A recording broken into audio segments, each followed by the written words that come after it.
welcome to Rangers Radio. Join myself, Fox Chair. On the panel is the two legends of Rangers Radio. I'm in the presence of greatness tonight. I'd just like to welcome Old School Blue and the two legends. How we doing, Bridgeman? Well, brilliant introduction there, Roxy. Absolutely superb. I'm doing very well, thank you. A big good evening to you guys in the panel here.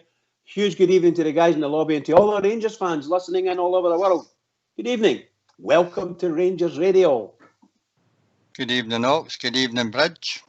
How we doing, mate? Have we got any Fox's classics for us this week, mate? Anything happened? Anything? No, nothing out of the ordinary. Just having my usual nightmares at night and getting up in the morning. You know what it's like. Life's an adventure with you, brother, isn't it? That is indeed. What nightmares are that?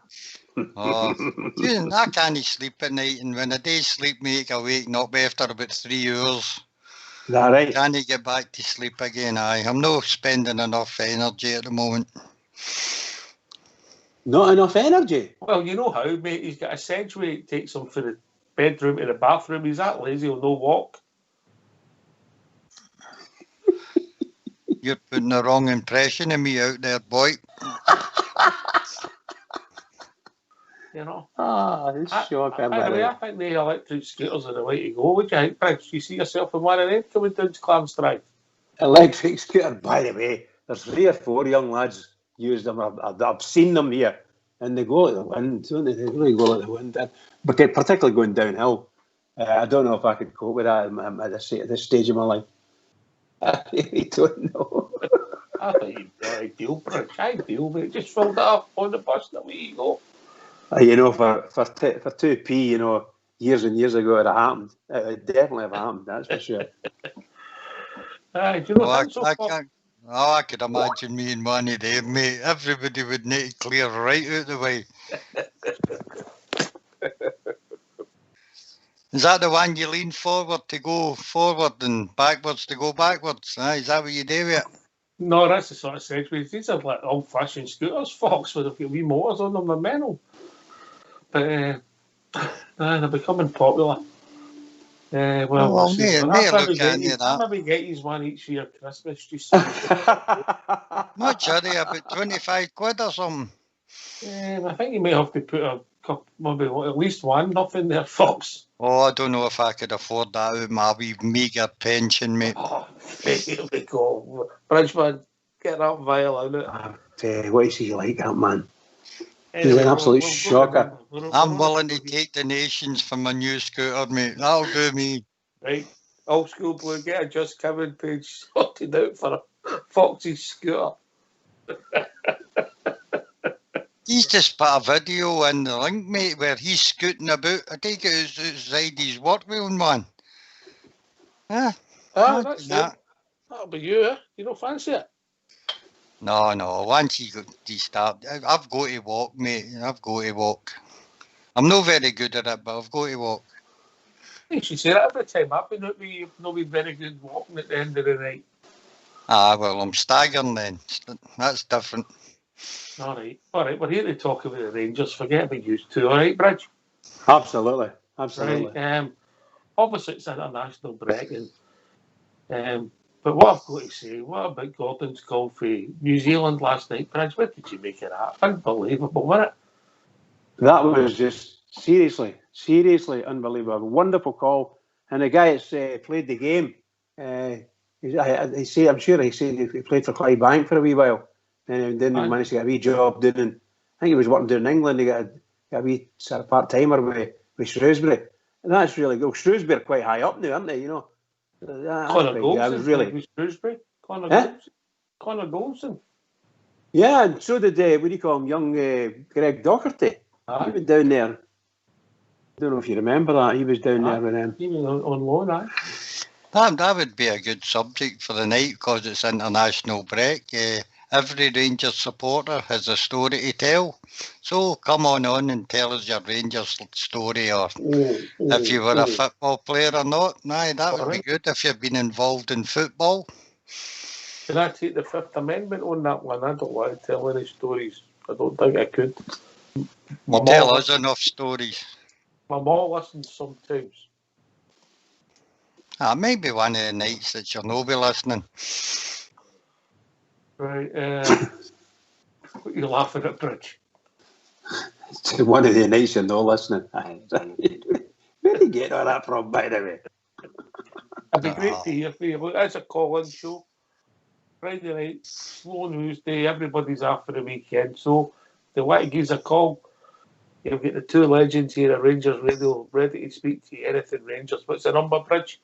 The number's 0141 356 1972. Or join us at Skype at RangersRadio.online. We brought in a call with Old School Blue. What do they do if they're on the phone, Fox? Just let it ring a couple of times and we will call you back. Right. What one of you is taking Love and Romance tonight? You take that tonight, Bridge? Or maybe you? Oh, no. It has to go to the Lothario of Rangers Radio, most assuredly. He's a man, isn't he? You can take Oh, any DIY problem. DIY stuff, I'm not too bad. I was when I was younger. I'm not too bad at it at all. Or any not the other subject. I'm sorry, I couldn't do that. Any IT issues anybody's got, you can have them, yeah? Aye, I'll try it. Right, Fox, we were having a chat after we were just talking about the Edmiston House, and we never really talked about that. So it's all building up to the 150th anniversary.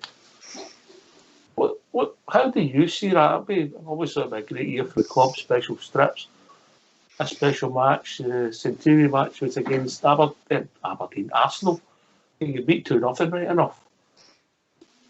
I think the club's putting a lot of planning into this. I've seen wee snippets here and there, but it's what people would like to see in Edmiston House. I hope it's not getting turned into something for the rich and famous, and us poor punters are left outside, you know. What would you like to see in it? Well, when you've seen the plans, it looks as if there was a retail space in it, so it looks as if the shop's going to get moved to it, doesn't it? They've talked about a museum. I just don't really see how you would please everybody on match day. You get my point, Fox? Because it doesn't matter how many does it hold. Say it holds 2,000, but you're going to be oversubscribed every time if it was a bar, massive bar. I really don't know. Retail space, people have talked about a museum. If you have a museum, you'd want another place to eat when people were at the tour. But would you want that when you've got Argyle House and all the other bits there that are going to go open? We just have to get a lot of joined up thinking, Bridgeman, eh? Yeah, you got it right there, pal. You got it right. I'm really looking forward to the club doing what they're doing with Edmiston House. I think it's very exciting. I think most Rangers fans have got to be excited by the whole thing. It really is a tremendous move for us, and I hope it all comes off. I hope we don't end up getting a dizzy after that to Glasgow District Council with a planning department, you know. It'll be the wrong shade of blue, eh? That's what I mean, you know. It's we just got to watch what we're doing with these people, you know. It looks a very modern design, Fox, in the artist impression. Yes, I did see that. Looks a smart building, but it's how big is it actually going to be? Is it going to run the full length of the Copeland Road? Similar to where the length of the stand, or is it going to be a shorter building, which might not hold as much? How many levels? Well, it can't go any further than where the steps are, Foxy. You know, the start of the what do you call it? Well, that's true. Yes, I know. Because that's you're into that wee street there, unless they buy up that whole. But yeah, I mean, it can't go that far. I think the length of the building as it stands at the moment, Edmiston House. I don't know. They can't park in the front and rear, pay nothing now, do they? You know. No, it's the players' car park I'm speaking about. Man. The stairs there where they got the old, what do you call it, the toilets and so on and so forth. I would imagine it's got to be from round about there to Edmiston Drive. Aye, that'd be fine enough. That'd be quite a big building, but a museum would obviously that would become the museum. You could go to the museum, plus it would be part of the tour. I would imagine then, Fox, huh? Well, that was always, remember Jim Hanna, a good friend of yours, always had that dream of putting the museum in Edmiston House, so I hope that comes to fruition. I would also like to see something, I don't know how we'll do it on the outside of the park, mate, when you're queuing up to get in the pouring rain where you're getting soaked before you go in. I'd like to see some sort of awning or something that they could bring out and put back in again. Do you know what I mean? But I lean to. Aye, well, something that maybe retractable, where when you're standing there queuing up and it's pouring the rain that you're not getting, well, you'd get soaked probably coming up for the subway, right enough. But somewhere for people to mingle together and chat away long before you go into the game, you know.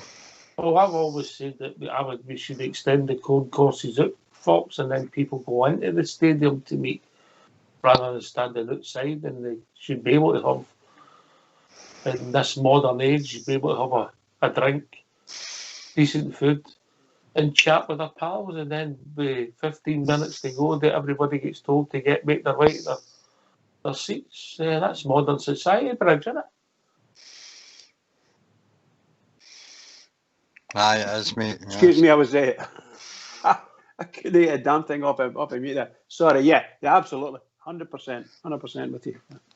Right, that's it all. So I'm getting him a joystick where he can switch his cell phone and off. That's it done. I've got one. Have you? That's okay then. Joystick. I just can't see it. Honestly, I can't see it, Fox. We need to send them in some kind of course, but I don't know what. You know, many moons ago, I used to have, what do they call it? Can't remember the name. It was flying. We used to do the flying Microsoft something or other, and you flew all the planes and helicopters and things like that, you know. And I bought this tremendous joystick to go with the game, you know. I thoroughly enjoyed that. Great. But I can't remember. Oh, crashed every time. That brings a wee memory back to me, mate, when I was at school. We were, I was in Glenwood Secondary. It was kind of modern for its time back then. And we got invited to, they picked out 4 guys, and I was one of them, to go into a competition in Glasgow. And what you were to do was build an airport. So we all worked at it for weeks. We had wee bulbs for the runways and wee aeroplanes with lollipop sticks and elastics and all that thing. We were doing well. So we took our thing to the exhibition, mate. And all these teams feel like Alan Glenn's and all that. They all had things on strings and the planes taken off, mate. I just crawled out the place. I just buggered off. Did you keep that bottle? Oh no, I had nothing to do with it after I seen what everybody else had done, mate. Oh dear. Who was the other competition that when you were at school then? Was that who won that? The Wright brothers? The Wright brothers. Very good. Oh, what a redneck that was, mate. Anyway, back to Edmiston now. Sorry about that. So were you going to design the bit of the roof for the helicopters to land, Fox? Oh, yours was a total disgrace, mate. I'm not joking. We spent months on it, I know. Months. Never mind. Anyway, back to Edmiston House. That would have been like a Bash Street kids coming up with Lord Snooty, wasn't it? That was like something that 5-year-olds would design, mate, honestly. Anyway. We was off of Castle Milk at that time. Well, we were. That's where the school was, Bridge. Right, okay. So sometimes... Oh, dear.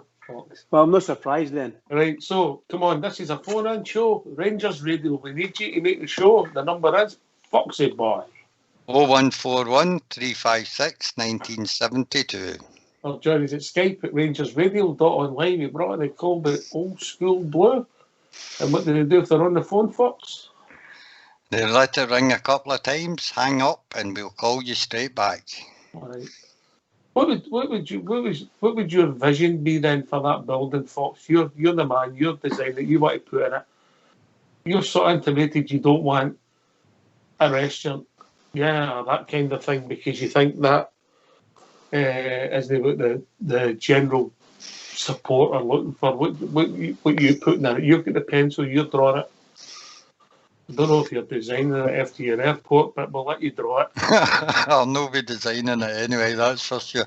The museum, I take it as a good thing. I don't think we need a ticket office in it, as we spoke about before the show. Everything's done online now, so I don't think there's any reason for a ticket office in it. A decent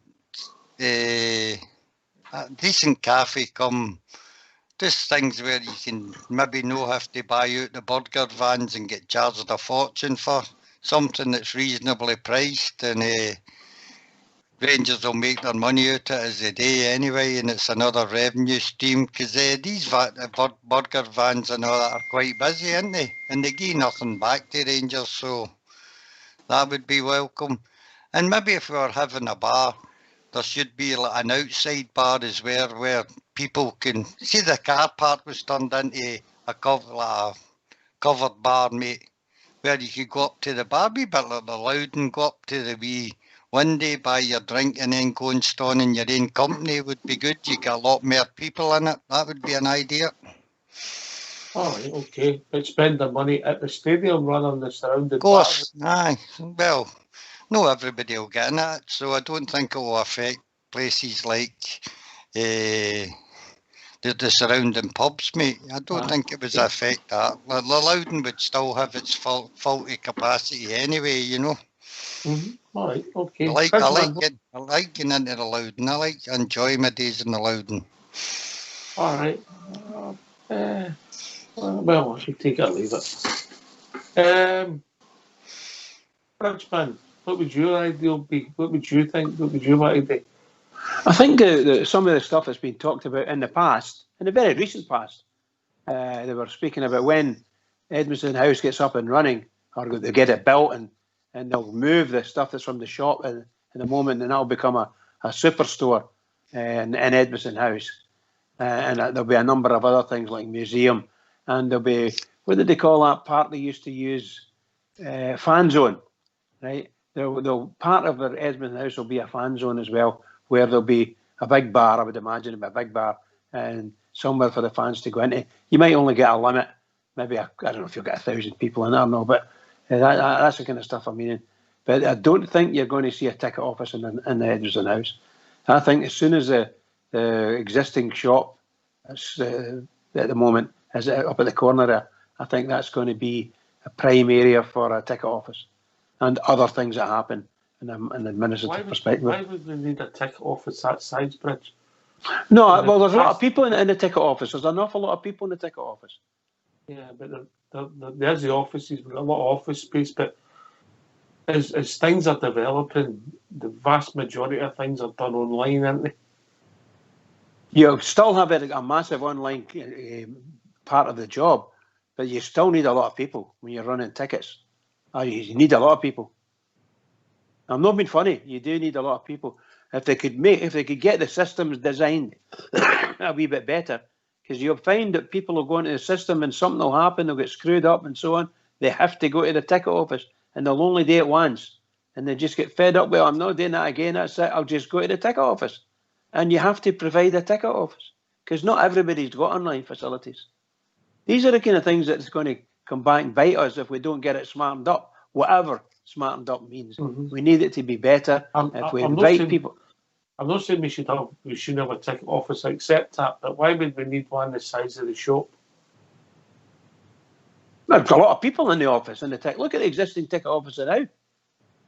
It's bigger than that shop. No, it's not. Go inside it. Go inside the ticket office. It's massive. It's absolutely huge. No, it's double. I'm not being funny. It's massive, pal. Anyway, not that it matters what it is.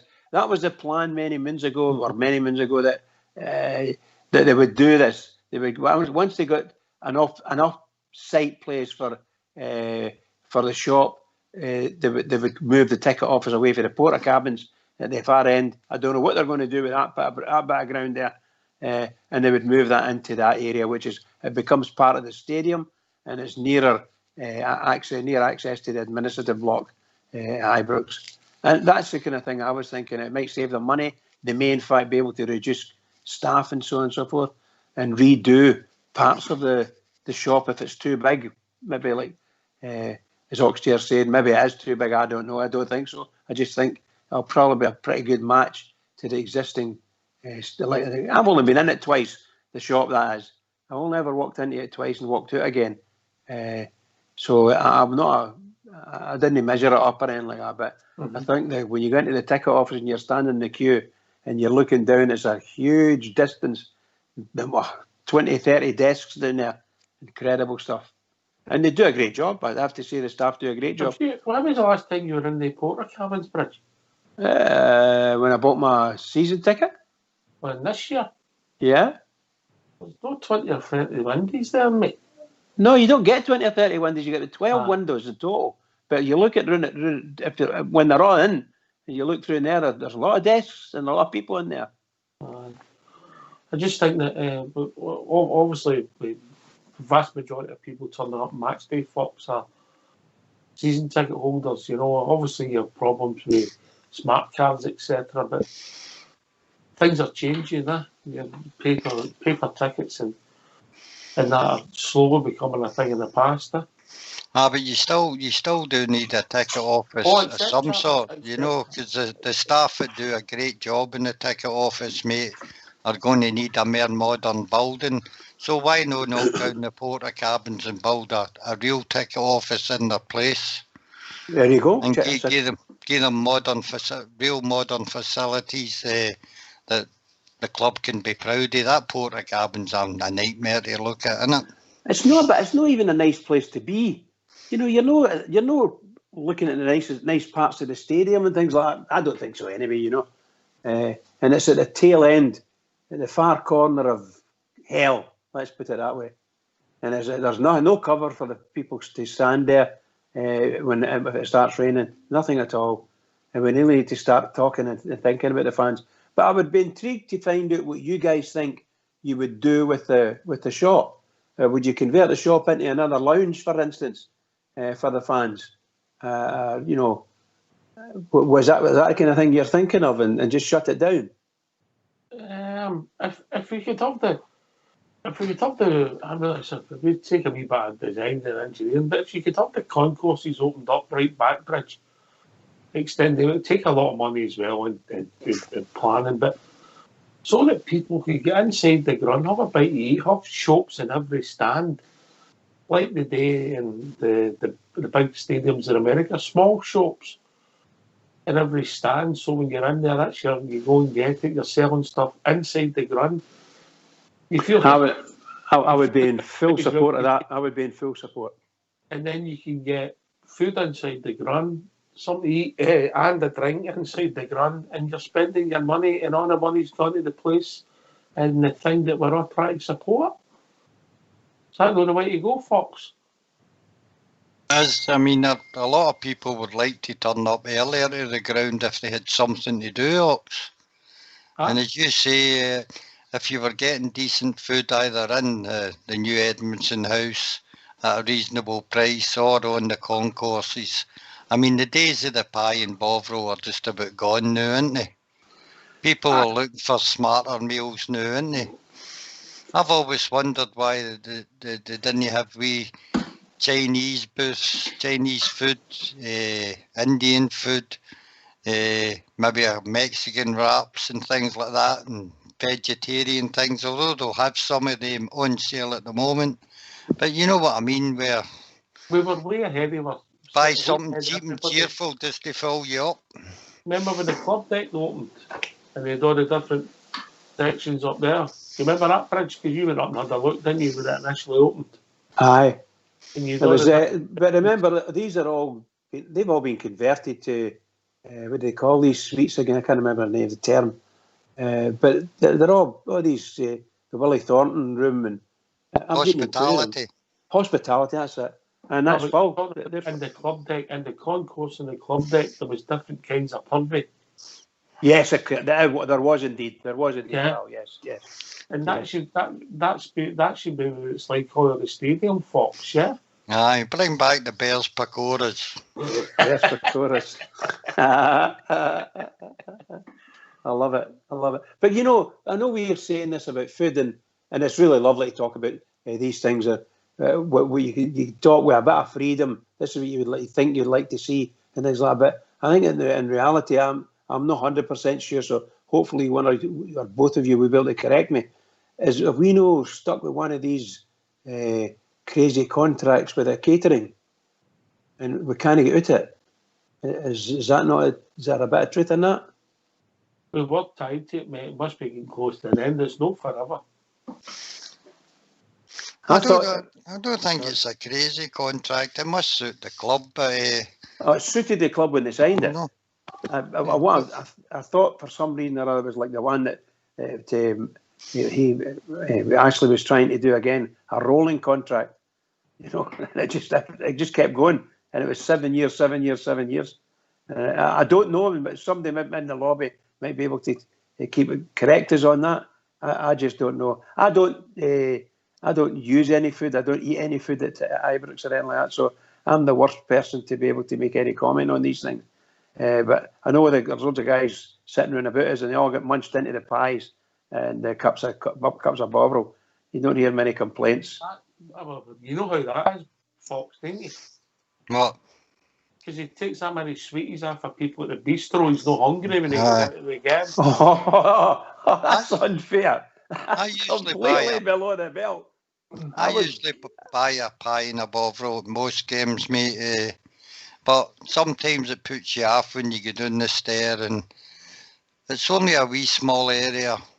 When you on the first where seat. you queue up, and it's served off of a table, and it's not the best of facilities, and because of the new laws, one lassie's got to handle the money and one handles the food. The queue takes an age to go in, and you can go down right on the half-time whistle and miss the first 5 minutes, mate. The second half, the service is no MD's fault. It's just that the service is so slow. You think in this day and age you could have machines that do that, self-serving machines? I think there's a lot of room for scope, a lot of room for improvement. Even telly's all over the place, back to telly's all over the place, showing Rangers TV. Yeah. Simple, showing all the stuff that's been shown on Rangers TV, let people see it. And move on. I know it's not, maybe it's priority, Bridge, but we've got to move once we start moving again and improve the match day experience for the people, because the customer base has changed. You see that when you go to Ibrox now. The amount of females, like Maureen, Linda, Little Blue, all the other people, Tracy, go to the games, the families that are there. You go back to the 70s, Fox, wasn't like that, was it? We have to move. Aye, well, I think quite a decent percentage of supporters now are young ladies or ladies anyway, and I think the better service you give to them, the better, because it's not going to change. These people have got the Rangers bugs, same as their fathers had for years and years, and they buy their season tickets and turn up and expect to probably be better toilet facilities, etc. That's one of my big bugbears. I know now Facebook. Facebook. Space, Bridge. You can improve them with more space. You go to other stadiums, look what they've done.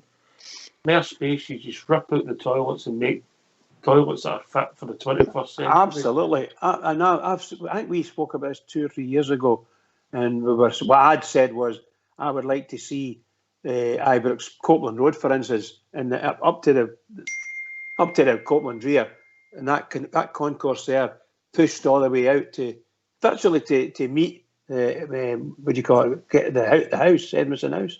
I don't see why we couldn't do that, and that would give you massive amounts of space for Rangers to do what Rangers want to do.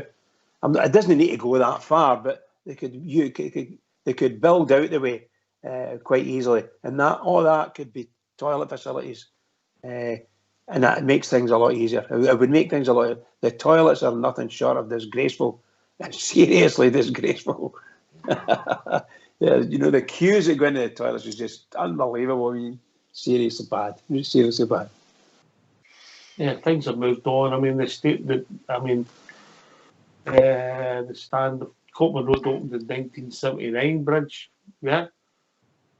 So it's 41-year old. It was state of the art at the time, but things have moved on. Here's a stat for you, right? Obviously, we go out on Facebook. Yeah, Fox, I've just been sent this. Right. 19% of our listeners on Facebook are female. Well, that's quite understandable. Facebook's a bit. And when you're on, it goes up to 31%. Oh, right. That's quite a good. That's a fifth of the Facebook listeners are ladies, so very good. Big hello to them all out there. Here. Should that not have been hello? Ah, well, it can be if you like it, aye. All right, okay. All right. I thought that was the way to go, Bryce. Put me yourself. Well, those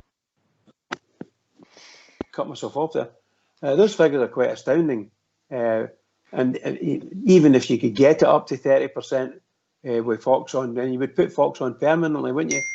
He's got to be on permanently to draw the crowds.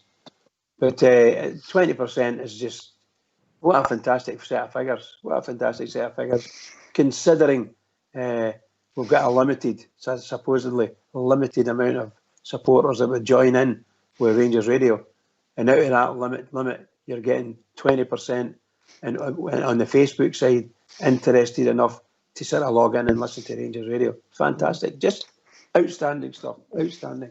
I think you'd be surprised at the amount of listeners we do have, Bridge. Well, I don't know if I'd be so surprised.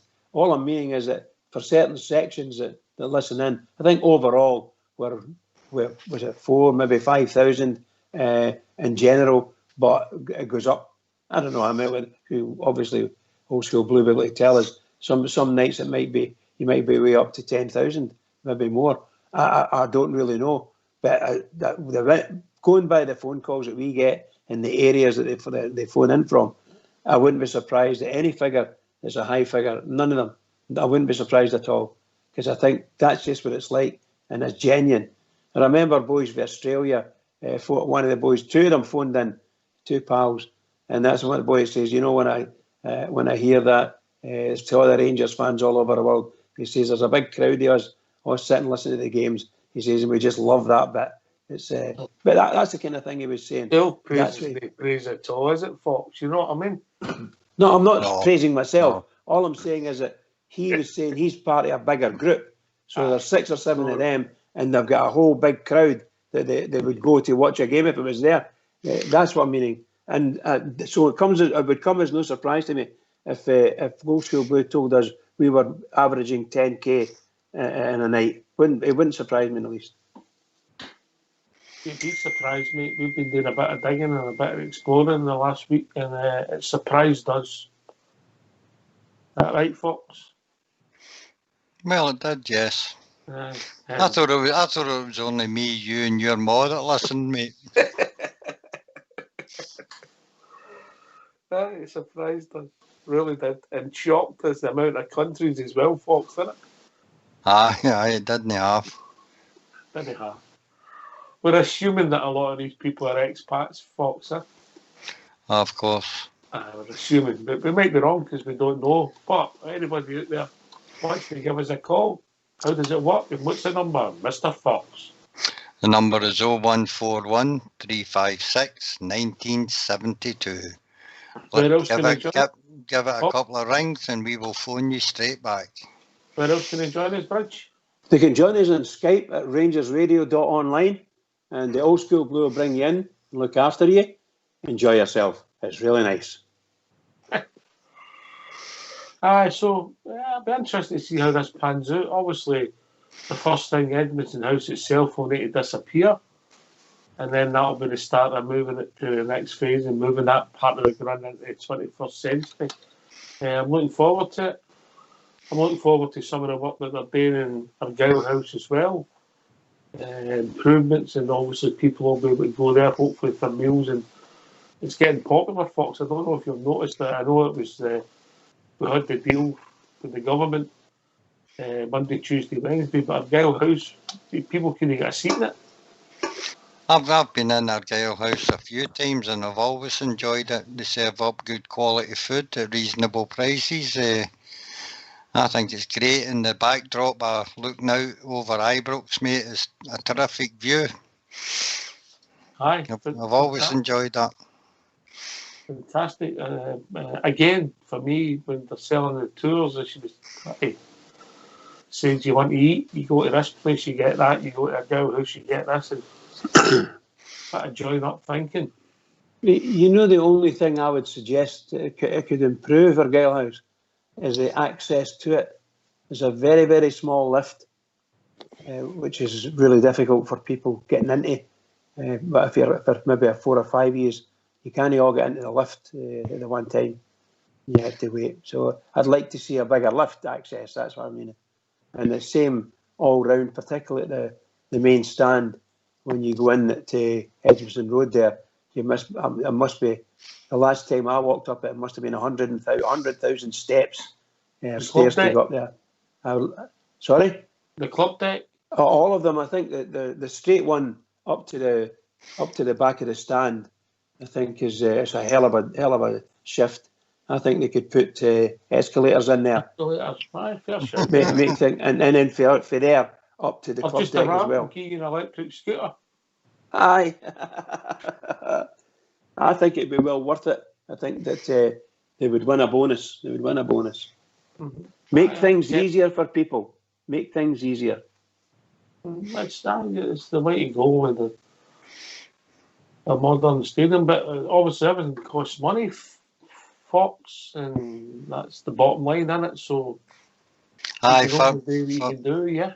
For all our improvements, mate, I think the fans in general would like to see money spent in the park first. On the football side of it, mate, on the playing staff, and get us that title that we all are waiting on. Yeah, I know that, but excuse me. But I thought we were all speaking about, we were all speaking about what we would like to see around the stadium, what improvements that would make life better for the fans from the club. And I understand fully, and I'm under no illusions, and all the guys that are listening for sure would agree with what you said there. They do want to see better quality on the pitch. But the thing is that it needs investment, and the board have to go and find that investment. Wherever that may be, the board have to go and find that, because the fans will not be able to continue putting in the amount of money that's required to do all the things that the fans want. You know, that just, as Oxley said, it'll cost too much money. So they need a bit more investment here and there. If that means quadrupling Rangers pools and whatever it is we do, then so be it. Or get an Ian McCall to come in. Is Ian McCall, is that the boy's name? Jim McCall. Jim McCall. I was mixed up name-wise by the wee ex-Rangers player, Ian McCall. Well, two of them. I think you're right there, mate. But I think you're right. The fans' pockets is only so deep. They show their support in a lot of ways. People who don't go, and obviously we've started the Rangers. I believe it's the last count. There was over 25,000, which has shocked me, Fox. Really has shocked me. 25,000 and rising. And that's people putting more money into the club. It didn't shock me. I thought it would actually maybe have hurt the numbers of season ticket holders, and it probably will at one day end up like that. But I think for people to keep contributing to my shares, they need to come up with unique ideas for it every year. I like the bit that you always suggested, getting the scarf. The scarf should be changed every year with the date of the year on it. Mm-hmm. They'll become collectibles. I don't know what else other people would like to see in your My Jers box. It was brilliantly presented, neatly packed, and I was pleased with it. I was very pleased with it as well. Very pleased. Tidy looking thing. I'm looking forward to the day we can get to Ibrox, watch our team, and I can wear the scarves. There you go. In front, show it off. And my badges. Get in there. That's a whole different argument. We're talking about Ibrox and we can't get a game at the moment. I mean, exactly. We're talking about bars and restaurants, and they're basically a thing in the past at the moment, aren't they? So, well, I think one of the things that would catch everybody's imagination is the mere fact that we can't go and see the club or the team. That we can't get into Ibrox at all. You know, if you follow what I mean. And this other curfew that came on for it as well, we can't do anything. We can't go and see brothers and sisters. You know, your mum and dad. You can't do that in Glasgow. You can see them in the pub. Of course, or a restaurant or whatever. But all I'm meaning is that there's so many, shall we say, brick walls going up for ordinary people. It's really difficult. But really and truly, next summer, hopefully it'll all be over and they'll have the vaccine and they'll have we'll all have a better time and an easier time. And we'll be able to go to Ibrox and do the business. That's for sure.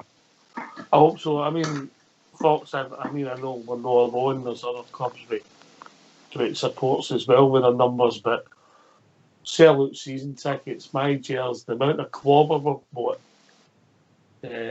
Let's keep away from people with issues on it, but the amount of clobber we've bought at this time, in this pandemic, with the economic states, it's unbelievable, mate. Unbelievable. One of the boys in the lobby, Jeff G, he's saying there was a better service at the Rugby Sevens at Ibrox. Oh, Fox is the man to tell you. I was just about to say that, and Fox was there, so he was right on the ball, right at the spot. Is that correct then, what Jeff G's saying?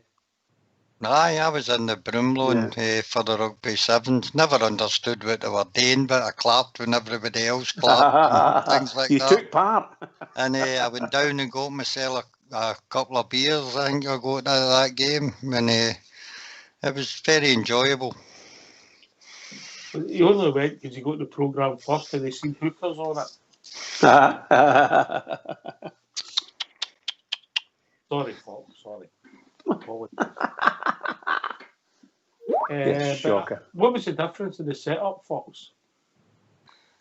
It was different for a football crowd, mate. There was a lot of families at it. It was very. We've got a lot of families in there.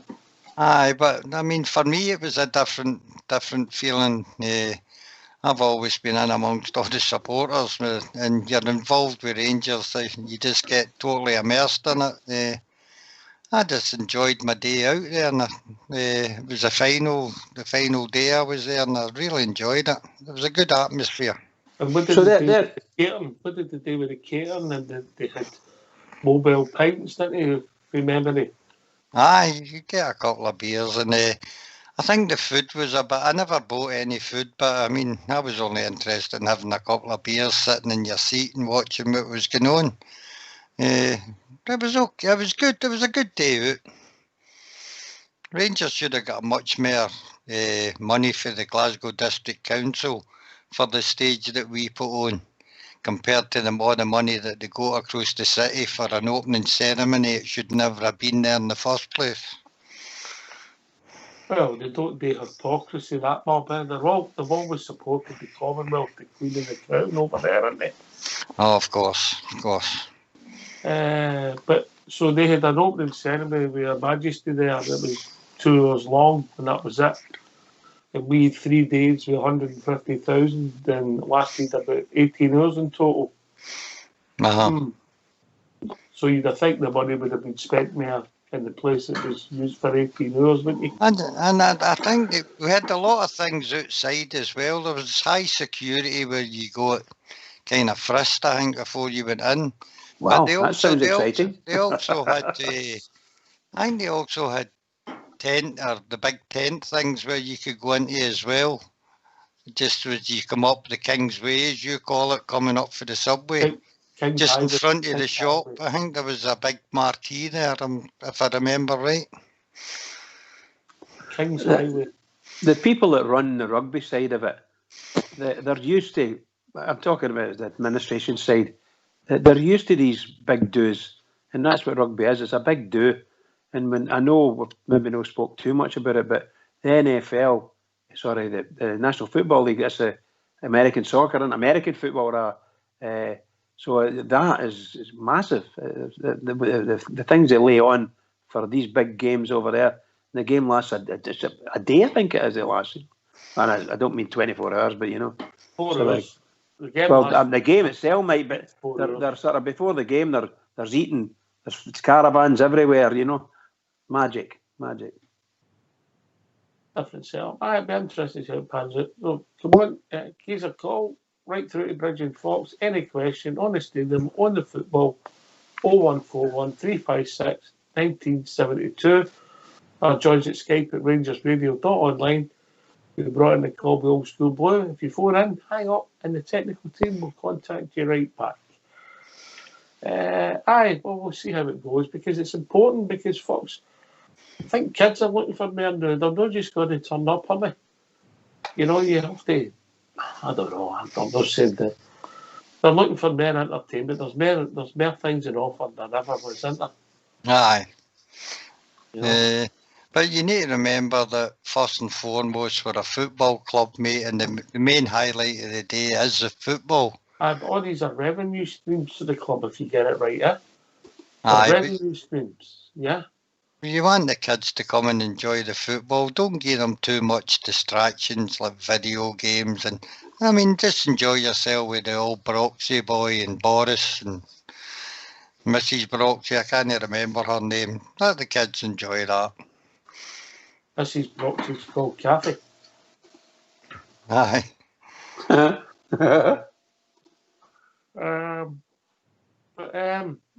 get you. I see your point. But ultimately, for us, we can have already match days experience the best fish up in the world, folks. We get beat 3-2. We're not going to be happy, are we? No, not at all. Because that's what it's all about, Bridge, the team on the park. Yeah, indeed. As I say, look, Rangers fans have said it all the time, including ourselves. We can be fickle, and it's hard to satisfy everybody. But if you could magic up every week, if you could magic up a good quality football on the park, and the score takes care of itself, then you'll win a watch. Obviously, you would want Rangers to win every time you go and see them at Ibrox or anywhere else for that matter. But if they're playing good football or it's a good game, and we're under no illusions, we've watched Rangers throughout European tournaments for a long time, forever. And every time they've played in there, they've given their all. And sometimes it wasn't good enough. Sometimes they were just poor. But most of the times when they were poor, it turned out there was not a bad team they were playing against, So we're not under no illusions. We've been there and seen some terrible things for the Rangers, but we've seen some greats as well.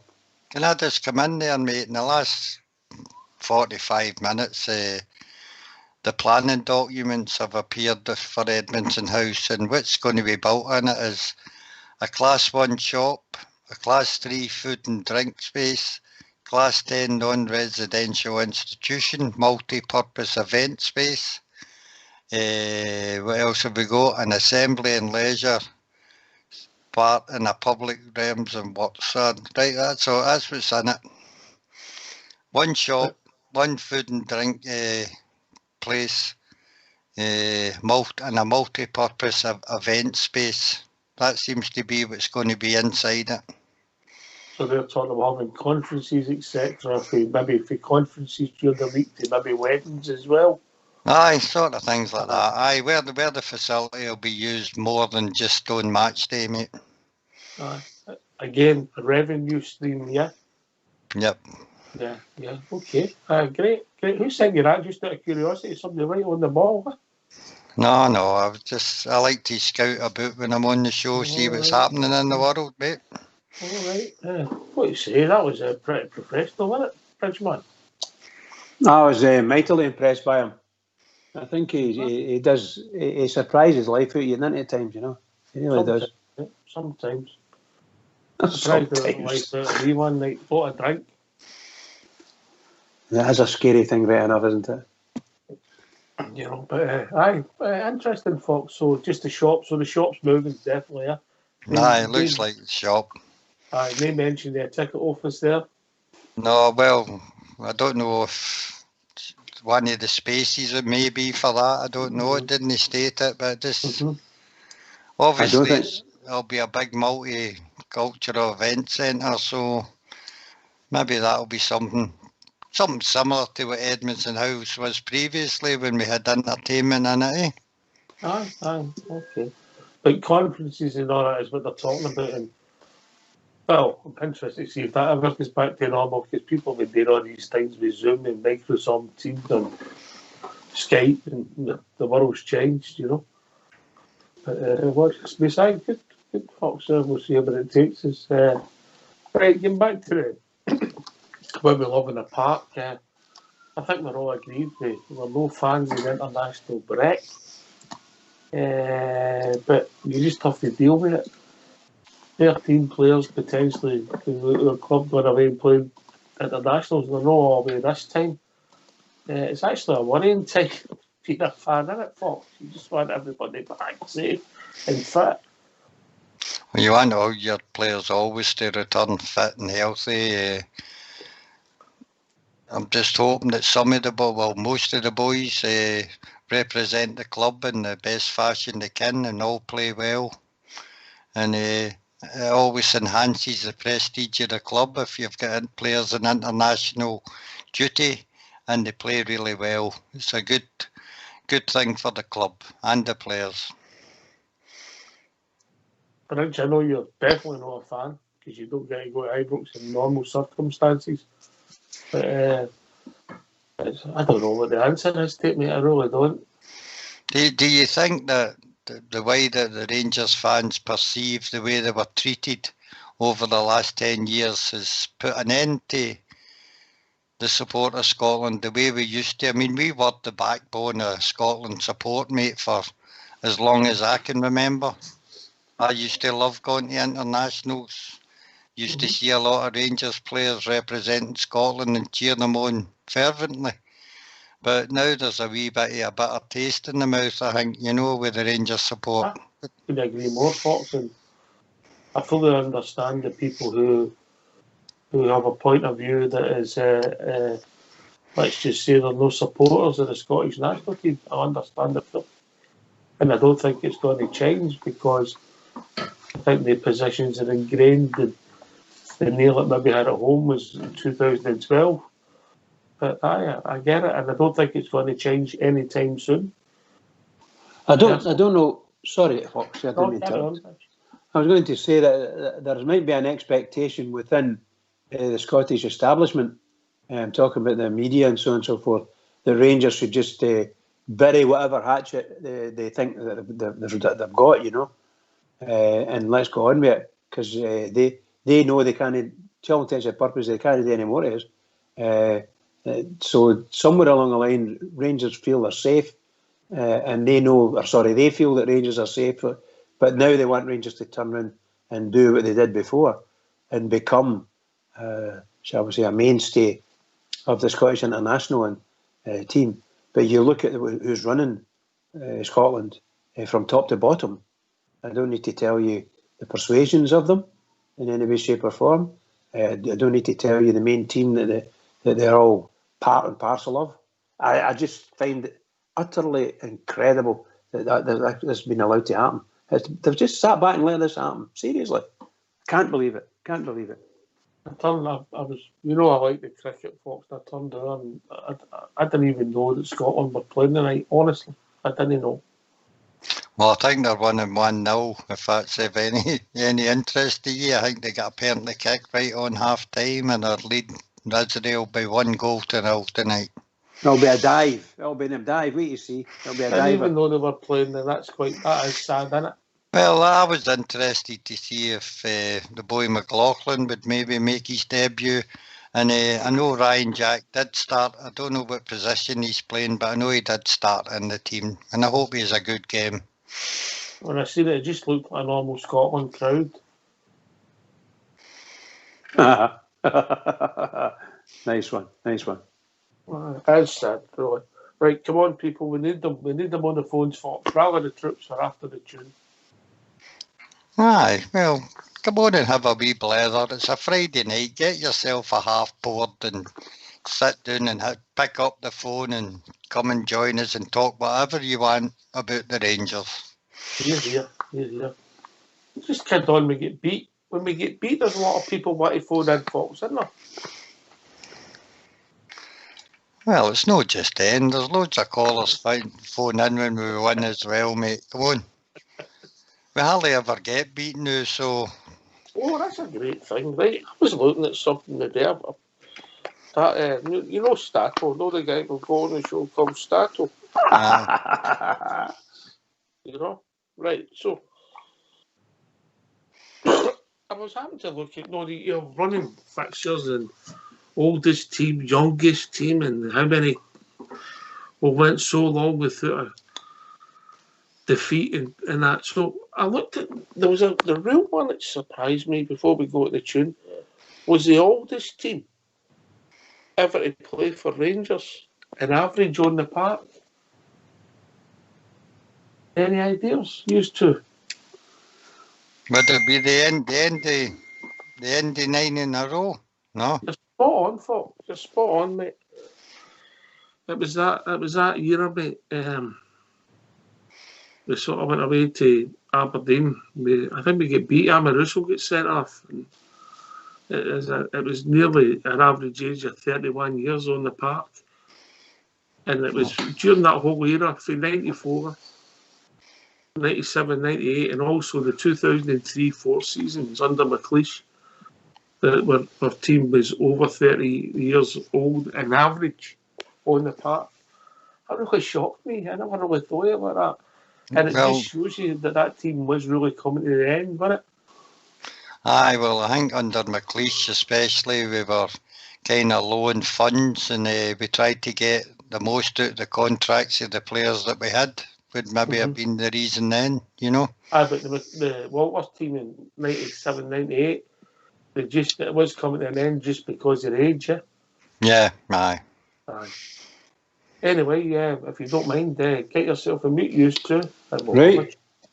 Can I just say this is a wee tribute to James McElroy, who was laid to rest today. And all the best to the boys down in Corby, and what's the right word for it all? You say it.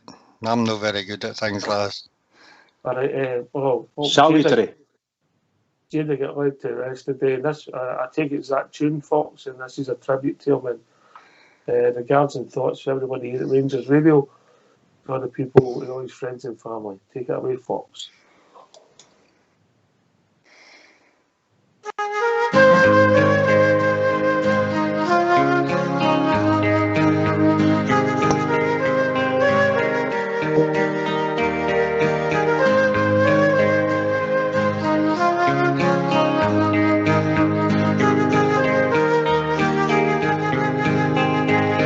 The time has come to say goodnight.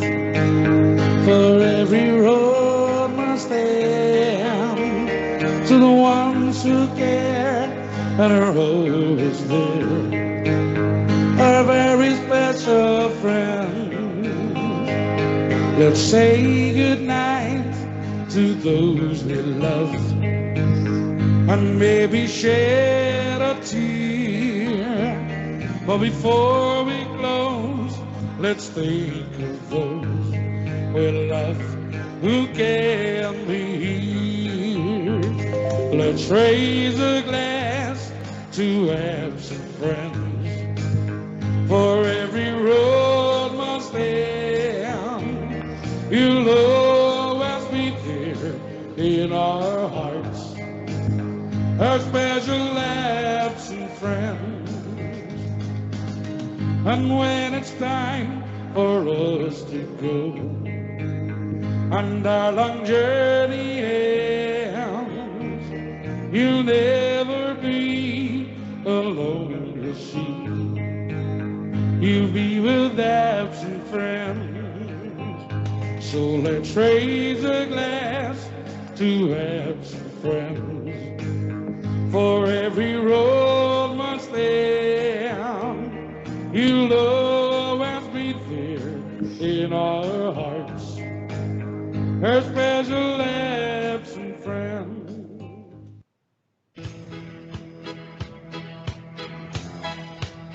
I've been in exile for some years and my eyes filled up with tears when the Rangers came to Wolverhampton town. So I took a trip along just to hear some famous songs when the Rangers came to Wolverhampton town. I stood there all alone while the boys all down from home sang of Rangers, that team of great renown. And a sight I'd never seen when they sang God Save the Queen, when the Rangers came to Wolverhampton town. There's not a team like the Glasgow Rangers, one of the famous songs they sung. And a sight I'd never seen when they sang God Save the Queen, when the Rangers came to Wolverhampton town. Now on the field below, the boys put on a show, the likes they'd never seen at Molyneux. And it's football, it was grand, from Macmillan, Scott and Brand, when the Rangers came to Wolverhampton town. There's not a team like the Glasgow Rangers, one of the famous songs they sung. And a sight I'd never seen when they sang God Save the Queen, when the Rangers came to Wolverhampton town. Now the white flag must come nearer with men like Bobby Shearer, the way he played at Wolverhampton town. And the world forever after would sing of Jimmy Baxter, for on his head they placed that noble crown.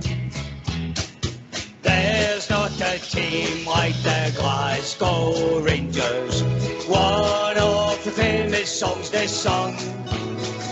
And a sight I'd never seen when they sang God Save the Queen, when the Rangers came to Wolverhampton town. Now I knew it had to happen, I heard a mighty roar, the famous Glasgow Rangers they had scored. And the sky was white and blue, Wolverhampton shoot right through, the loyal rampant Rangers had come through.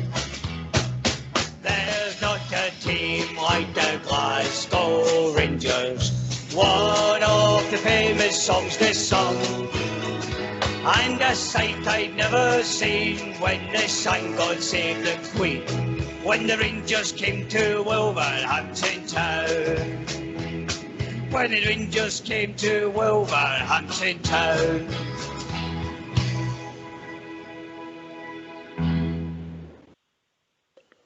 Well, thanks for that, Fox, and that was Jada singing it, who sadly passed away a couple of weeks ago and was lost to rest today. So always be part of the Rangers family because of that song, and he sang it originally. Thanks, Fox. Yeah, well done, Foxy. Well done, Foxy and Scott Wiltshire Blue. Brilliant.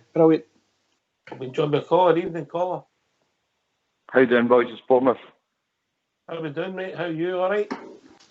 Aye, that's how you guys all right? Aye, tip-top, mate. Aye, tip-top. What's on your mind? Just quiet weekend, Docs, isn't it, with internationals? So I don't bother with that at all. I just heard you saying it and all. I couldn't even have told you they were playing tonight either, but I don't have that much interested in them. But I think it's a good time for the Bears, this international break, get a rebuild, Balogun, that back fit again, or do you think it came at a bad time? Bad time for me. You want to keep good runs going. Balogun was back on the bench. We just did a rebuild. I think Aribo was fit. Just I don't think they took a chance from against Hamilton. They could have been in the squad. We got the injury to Eton. One of these things, you get that in football. Not a bad time for me. Foxy boy. It worries me when we come back for breaks, mate, in case we don't start as well as we had before the break. So sometimes slow to get up to pace, and I just hope it doesn't have a detrimental effect on the team. Rich? Well, you know, we have to be. How can we say this? You know, you're desperate for your players to get back in and get up to speed, but we have to just take our time in reality, don't we? And it's a good opportunity to, at this present moment, to make sure the ones that had took and got a couple of knocks. I was shouting for the McGregor to come back in. I thought he would have got started. I thought Balogun would have got back in. But how wrong I was. I thought the manager obviously outsmarted me and left him on the bench. So it's probably given them that wee bit extra rest. And if they're doing any training or have done any extra training, then they'll be a bit fitter and ready to go. I just wanted them to get minutes in the legs because it's very important. We're going to, before you know it, we're going to run out a whole bad stream of games, and that's for sure. It's going to be tight for us. That's what I wanted anyway. What's your own thoughts, Bournemouth? No, I don't like it, Ox. I think we're starting to. We've got a unit. We're not conceding goals. We're playing all right. We've got players that can come in positions now. They're fighting for everything. I think personally it came at a bad time because after the break, all right, Dundee United at home, it might be a wee bit tricky, but we should get away for that. No point with 3 points. But it's the games after that. I think we'll get Motherwell away and we'll get Hibs away. I would have liked to have just kept going and staying on the run with the players. Just keep the minutes in the legs, keep the team that's winning, and just keep going. But I worry about these international breaks because it breaks up the league football. The boys could be away, they could pick up injuries. You know what I mean? And it could break up the momentum that we've got. I get it, Fox. I mean, we have briefly talked about it. I don't like it because we don't get to see the Rangers, Bournemouth. I don't like it this time because it stopped a wee bit of momentum. We've dropped 2 points at 18, which is okay. It should have been better. I don't see a problem with the first 3 games, but with the form of the 3 clubs, I actually watched Hibs a bit against St Johnstone, and they were absolutely atrocious. What I've seen, I don't see a problem. I know it doesn't always work like that because the Hibs against Rangers is a different Hibs than against St Johnstone. That's the thing. That's the thing, Ox. You know what I mean? We've got Motherwell away and Hibs away, and Hibs have not been the best yet. Motherwell bottom of the league, but you know when the Gers turn up as different teams that will play against us. You know what I mean? And it's just good that we're on a run, on a momentum, no conceding goals, and I just don't like the international break, and it's definitely not going to suit us this weekend, I don't think. It doesn't do us as a show much good either. So it's hard. But I want to, talking about Balogun, I hope I know Stevie sent the players that weren't away in international duty home for a few days, and I noticed that Ruth was looking for a goalkeeper he did some practicing against. Why didn't he just stay in Glasgow at Ibrox and get a couple of youth players and he can do it up here instead of travelling home? What do you think of that? I've seen that, Fox. I've seen that on Twitter. He put something on Twitter and he was asking people if anybody down south somewhere, and he was saying to be genuine, he wanted some practice, but I agree with you 100%. Stay there, get the young boys on there, get the young boys up and coming fit, get them some shooting practice, keep him in Auchenhowie, you know what I mean? I agree with you 100%. Well, I just thought it was kind of strange that he would travel home and do it down there when he can get his work with the Rangers physios, etc. Even when you look at McLaughlin's got number 1 and now McGregor's just come back to injury, so it could work out both ways, isn't it? Ruth wants on the park for practice, get McGregor in the goals, and McGregor gets a bit of fitness, Ruth gets a bit of fitness. It's one win. I think the whole first team squad were anybody that wasn't in international duty were being 4 days off, Fox. Aye, I know, I read that. I thought that was strange, you know. I mean, we were not turning Ibrox into a holiday park away. I mean, that you're paid to be there to play football. Allow them a day, maybe 2 at the maximum, and then you're straight back at it for me. Rest's important, no playing over, try and get it right. A sports scientist. But in Ruth's case, mate, he's wanting to do that down south, and he's asking people on Twitter to. Yeah, I mean, as I say, we've got youths there who would be more than obliging in taking part with somebody like Ruth and learning off him. You could have a couple of strikers, young strikers, doing the same things as him and help them on. You've got the four coming back to injury and all, Fox. You know what I mean? Aye, I'd agree with you, Bournemouth. I see your points, but they were 4 days holiday. So I think the Ruth tweet was to show that he's trained extra work and stuff everything else, but we don't know the reason why he's went back came. He could be sorting out his house to move or whatever. But they're back in. I think they're back in now, Fox, and start to build up to the D90 game. Obviously, I think they'll get maybe another couple of days off, maybe Sunday and Monday, and then the Tuesday we're right back into it. Well, I suppose so. I mean, the players coming back for the international break will get a couple of days as well, I take it, next week. I mean, I think the second Scotland game's on Monday or Tuesday, so they'll probably not be due back to Ibrox to the Thursday, you know. Who have we got away, Ox, that's kind of starting 11? Davis and Hadji tonight for Northern Ireland and Romania. Who else have we? McLaughlin. Jack started with his tartan tran. He's done it. McLaughlin, never. Hollander's away. I don't know if Alfie's away or no. I don't know if Colombia have any friendlies at this time of the year or not. So I don't know if he's away. I don't know if Joe Aribo's away. No, he was doing has been injured, mate, as well. But I think it's only Europe that's playing games at the moment due to the pandemic, Fox. Maybe so. Nah. Fox, would you stick with Hollander or would you bring Balogun back in? I think it's going to be. I think the coaching squad will look at possible attackers against us, where there is a bit of pace, maybe against your Hibs. Aye. Because Balogun's got the speed and pace, whereas if it's no a threatening attack, I'd have Hollander in there, no bother, because his positional sense is good and his timing in the tackle's good as well. So you'd maybe have Hollander in at Ibrox against your Dundee United with Shanklin that's just going to mess about the box, and have Balogun in maybe away to Hibs where you've got your Boyle and that running at them. I think one of the two will eventually claim the first team place, but at the moment it's maybe 50-50 who gets it, yeah. Hollander's a man in possession. I think Balogun's been unlucky. Hollander's in possession. He's not put a foot right. I think he's solid. I really think he's solid. I like Hollander at both sides. See, when we've got corners and free kicks, he's really, really dangerous, you know, going forward as well.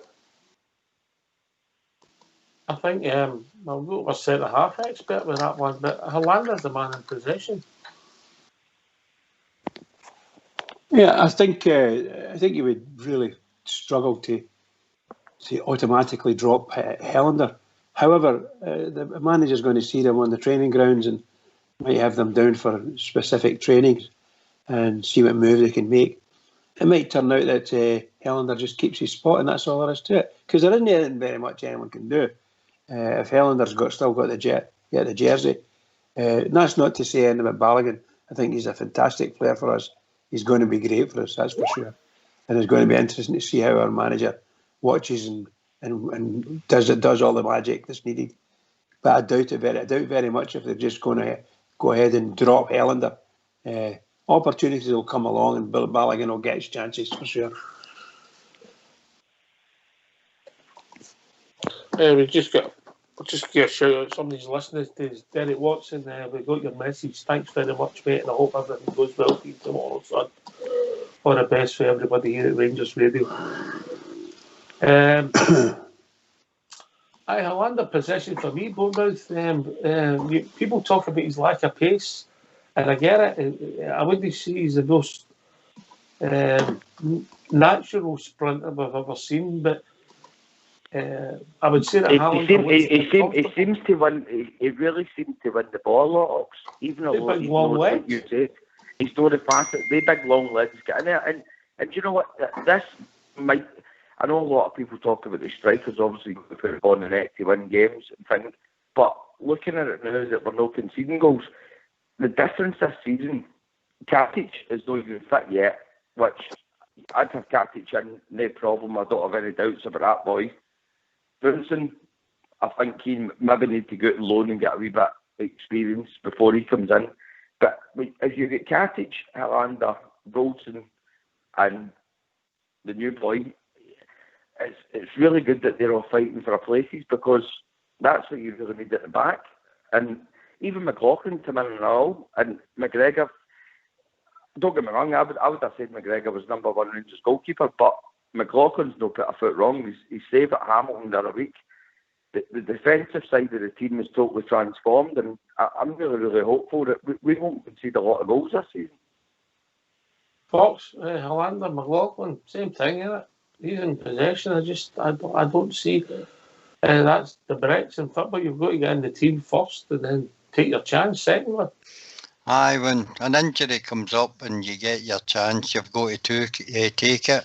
I think myself that Stevie G had preferred Balogun, but when he got injured, Hollander stepped in, mate, and as you say, if you've got the jersey, it's got to be taken off you.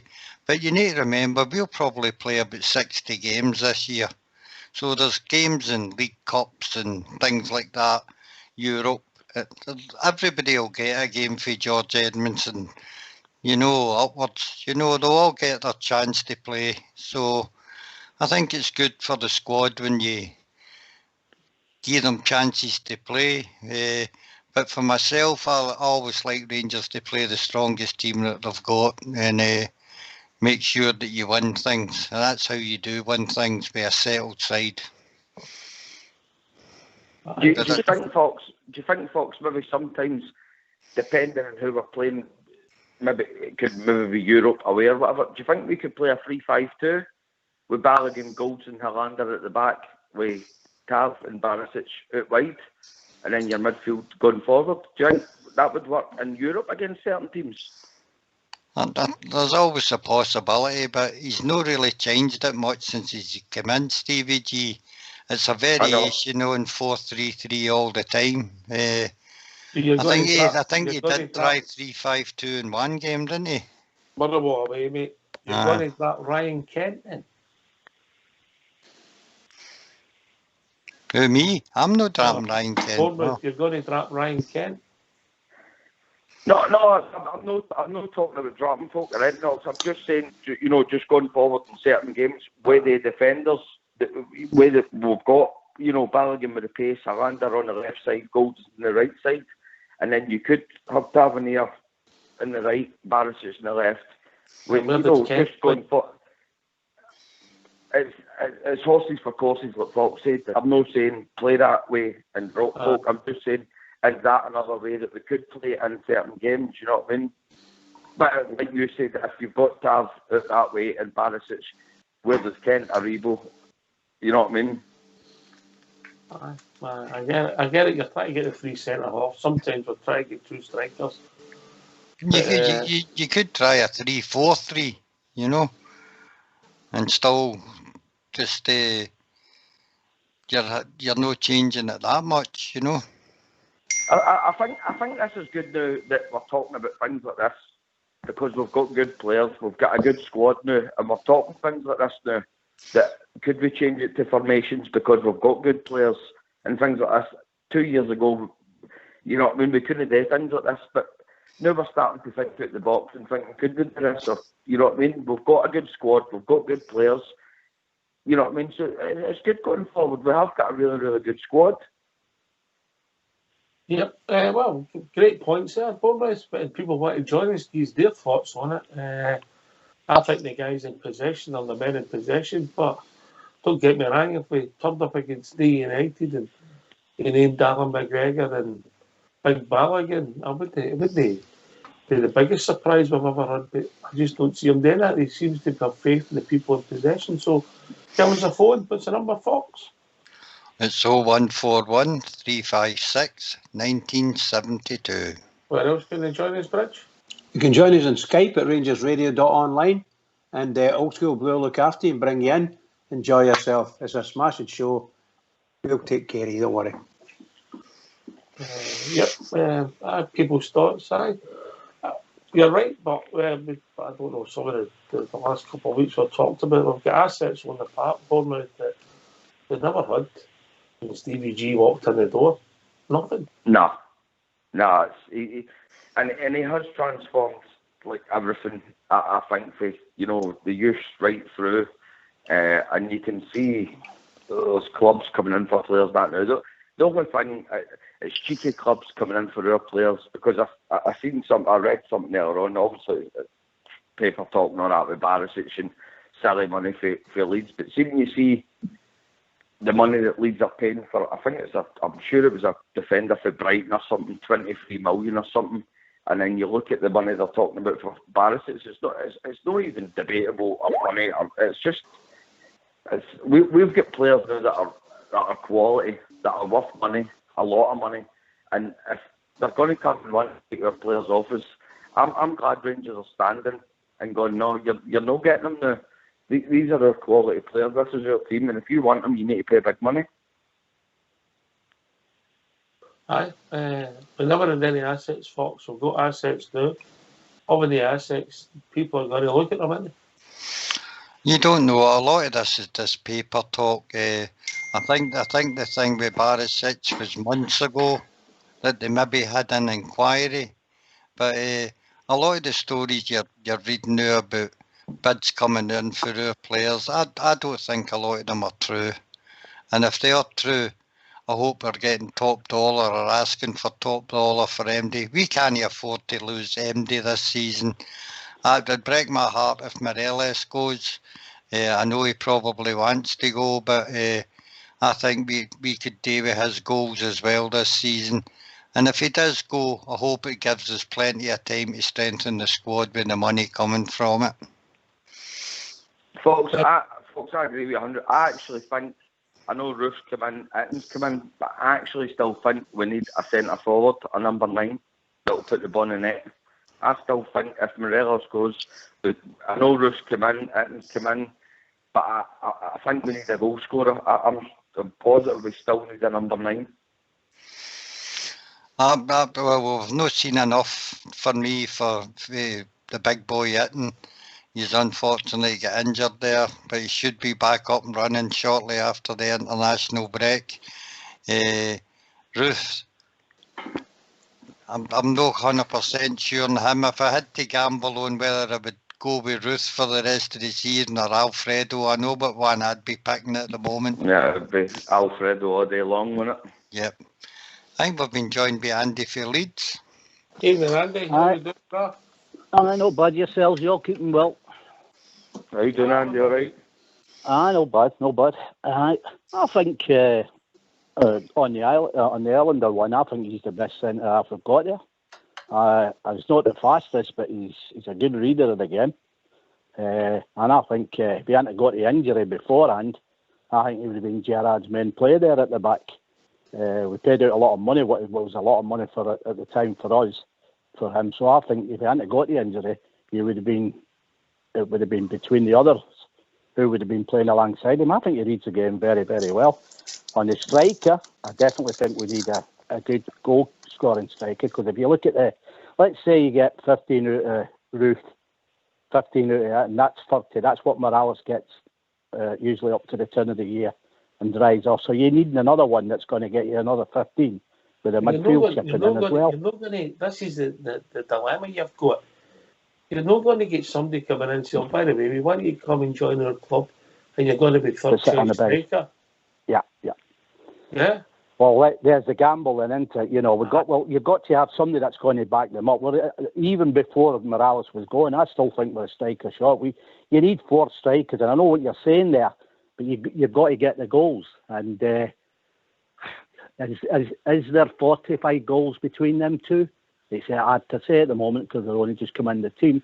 But what we've got, Roof's very good. He's very good at moving out and reading the game. Mm-hmm. But we've also got to guard against. What we've got to guard against here, he's injury prone. He's got a dodgy ankle. Now, we all know what's coming in Scotland and how the way they play, where we play up the road there.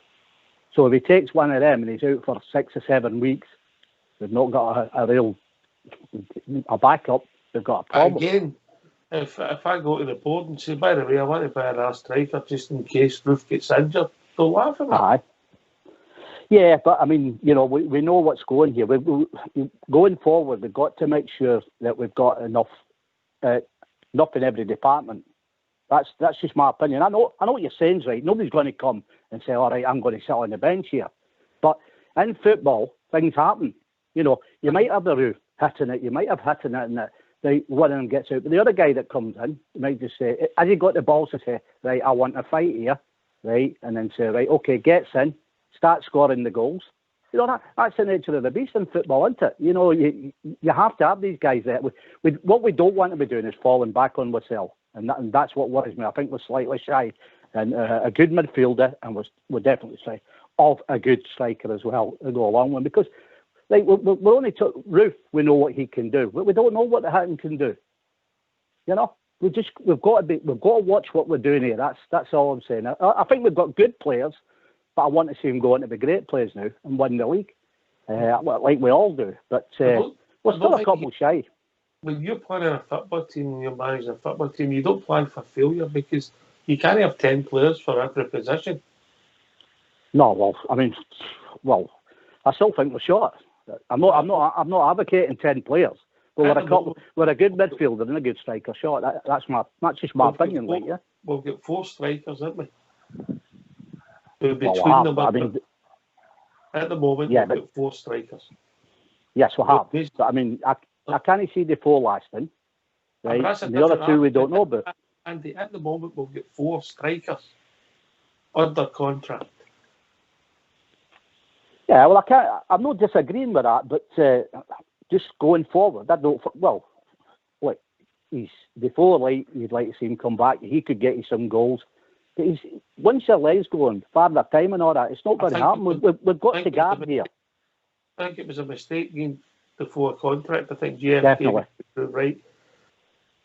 Yeah, well, I said that last season. Ox, I think you're 100% right. And when you look at the bigger picture, when you look back and you gave the 4 that extra year, I think you say, all right, Roof's coming in. He's a few injuries. We don't know how he'll do. We don't know how Edmiston will do. He's picked up an injury already. We all want a goal scorer, a number 9. But like you say, you go to a striker, a top striker, and you want to pay a few quid, and you say to a boy, right, you want to come to Glasgow Rangers. The boy's going to go, well, you've got Roof, you've got Edmiston, you've got Morelos, you've got Defoe. Am I going to play? It's hard to get a boy that's going to come in that knows he's going to get straight into the team. Nobody's going to come in and go, well, I'm not going to sit in the bench 3rd or 4th place. You know what I mean? I mean, look, if Morelos leaves, that changes the whole dynamic. It's a different story, aye.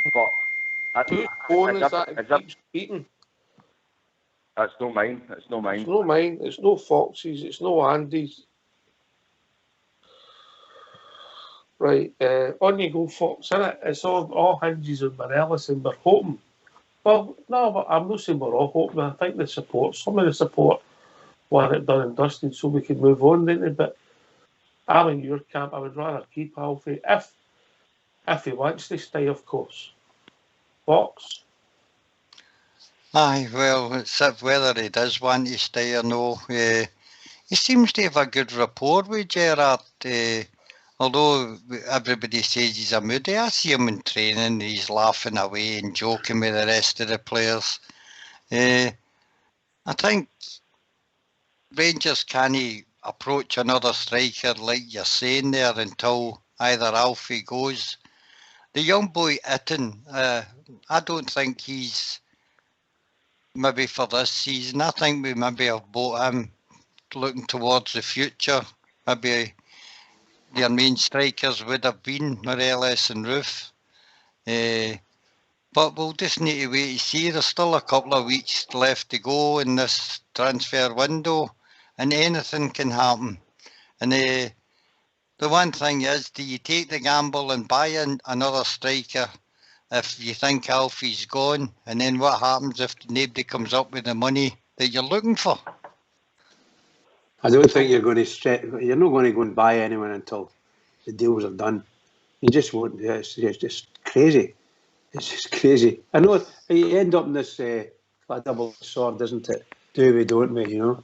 But I would be absolutely distraught at this stage if Alfie went. You know, I'm starting to build up that he's staying, in my opinion, and the manager and the coaches really need to get him to start to knuckle down and do what he needs to do, like they did at the beginning of the season and the whole of last season, or the whole of the season before, where he was excellent.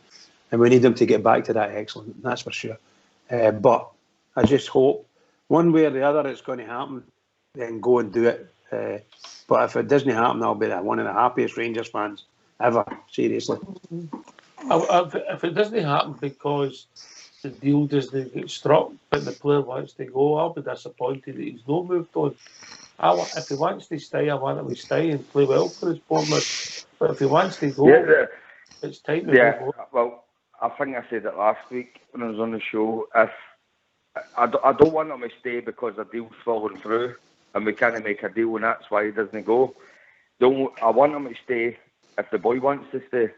You know what I mean? If the boy wants to stay and says, no, do you know what? I'll get another season and then I'll try and get my move next season, then fair dues, happy days. But I don't want him to stay if the deal falls through. We can't make a deal in our club and we've got an unhappy player, because an unhappy player will make an unhappy dressing room, and then it's just no good. And then we can't move on and sign somebody else. We're talking about people who always bring happiness and joy to a dressing room or an arena. We'll be joined by Linda. Hey, Linda. Hi, Ox. Hi, everybody. How yous all doing? How you doing, Linda? Good self. Yeah, doing fine, Ox. What's on your mind? Well, I've just been listening to your conversation there, and in terms of the goals, I think we're looking at probably spreading the goals a wee bit more across the forward line this season, rather than relying on Alfie, you know, getting us all the goals all the time. I think he's maybe looking at, well, if I get 15 from a few of them, you know, it might make up for the fact that if Alfie's misfiring, then we've got goals from other, you know, areas in the forward line. It's just a wee point. It's a good point, as usual. You're becoming a pain, you. Too many good points. I think you're right. I think Morelos only scored 19 league goals last season. We're going to put it in context. He didn't score 44 like McCoy's done. You know, he scored 19 league goals. I don't think he was that far in front in league goals at Defoe. So if we're talking about for going for the league, it's 19 goals. We'll go to the place plus. Yeah, he scored a lot of goals in Europe as well, didn't he? So you kind of forget that. A lot of assists as well, actually. A lot of assists. I mean, it's a team game, Bridget. Wanda, what's your point?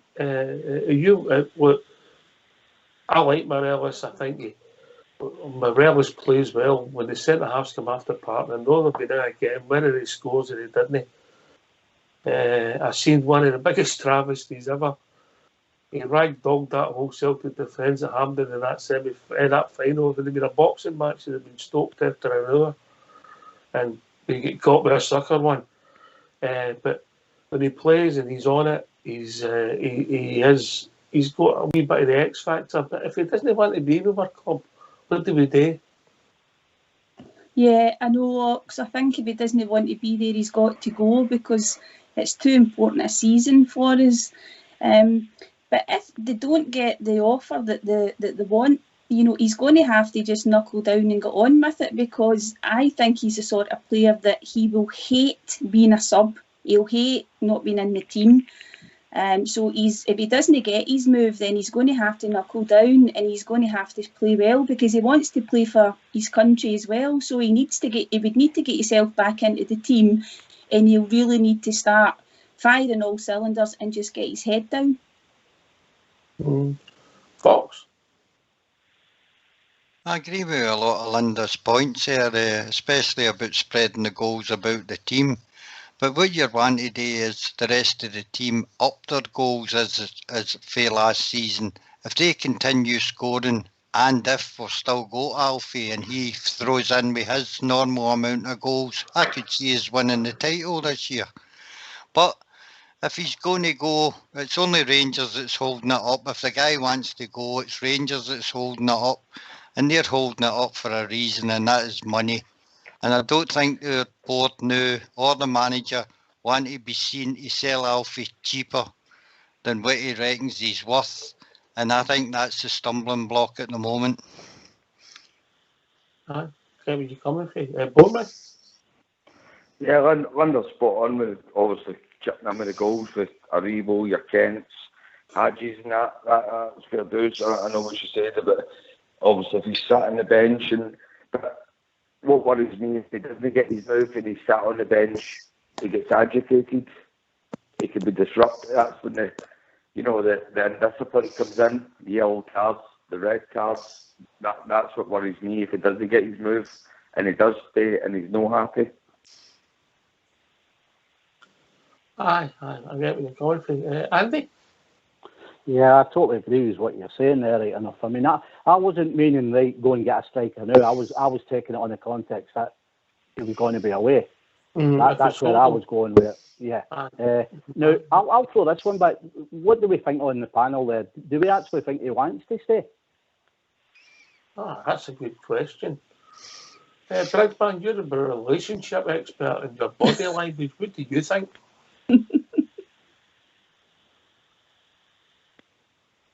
Man's a shocker. Look, I feel that somewhere along the line, the advice he's got from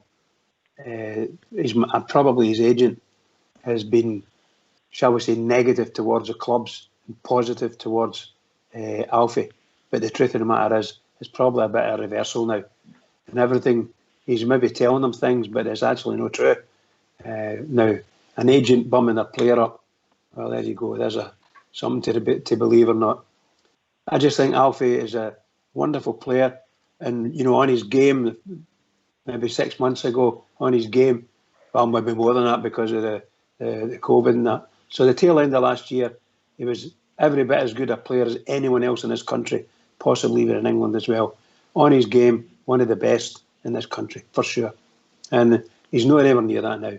And he's sitting on the bench and he's getting a bit petulant. And I think it's because he's been told months ago, you just keep going and listen, we'll get you away. Doesn't matter what happens, we'll get you away. And the stumbling block, just as I said a minute ago, is the club. Rangers want the money for him. And he's going to argue and say, I don't care about the money. Well, Rangers do. So one way along the line, I don't know what's going to happen. But I do hope, I hope he stays, obviously, and he gets everything sorted out for himself, for his own benefit, because he's only going to waste his career if he continues the way he's going on. He's got to either get himself away from Rangers by hook or by crook, or stay with Rangers and do the necessary, get himself back into form again. Or is it? Can I come in there quickly?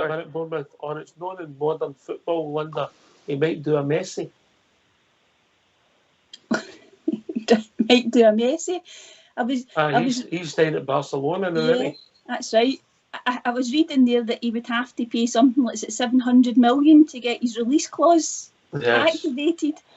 I don't know if Alfie's got any sort of release clause in his contract. I'm not sure, Ox. I know that obviously we've kind of renegotiated his contract a couple of times over the last couple of seasons, haven't we? And we've given him more money in terms of his wages, but nobody's mentioned any release clause for Alfie. No, that's what we'll never know. And would you make that public? I don't think you ever would you? No. Unless it was 764 million.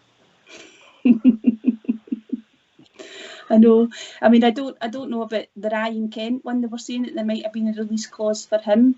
But the thing with Alfie is you just wonder now if it's even just best for his family that he goes, because, you know, I know you've got to have broad shoulders to play for the, you know, for Rangers in this country, but everything that's happened to him, and I know he's not innocent in a lot of the stuff, but he has had a really hard time in this country, and maybe he's just thinking, I need to go for my own personal being. And you come, Bournemouth? Linda's just absolutely stole my thunder, Ox. Thanks for the call.